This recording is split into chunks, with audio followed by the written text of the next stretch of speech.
David Axelrod, I want to ask you about something you published a couple months ago in the New York Times.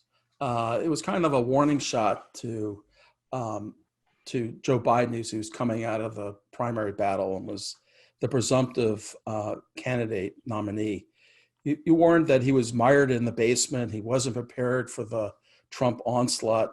He was he had found himself on the outside looking in and just wouldn't cut it.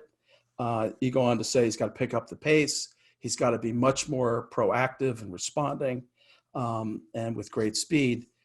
And now here we are in July, and I think the Trump campaign would even acknowledge that this kind of basement strategy has been pretty smart because it's let the focus be on Donald Trump.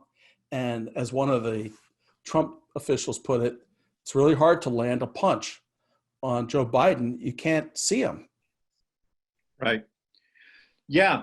No.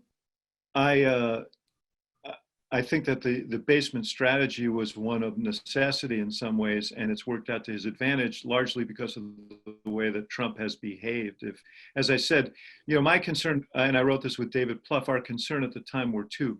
One was that that Biden had no platform to really engage in the discussion about COVID. And this was just about the time when the president was starting his daily briefings.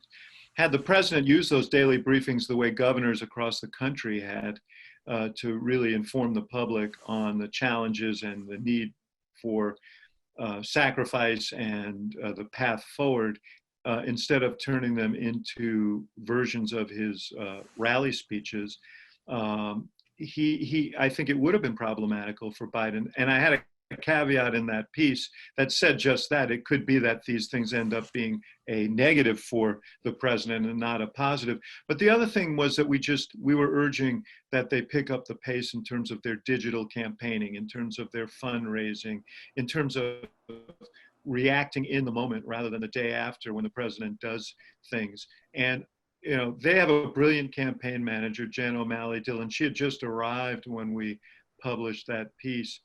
She could have written that piece herself, and she's writing the handbook for how to do this over at the campaign now. And I think they get stronger every day. And you can see Biden is reacting in the moment. His speech in the wake of George Floyd was very powerful. His speech recently on COVID was well timed and powerful, and his in the moment rejoinders have been very powerful. So they've picked their game up, and they deserve all the credit for that.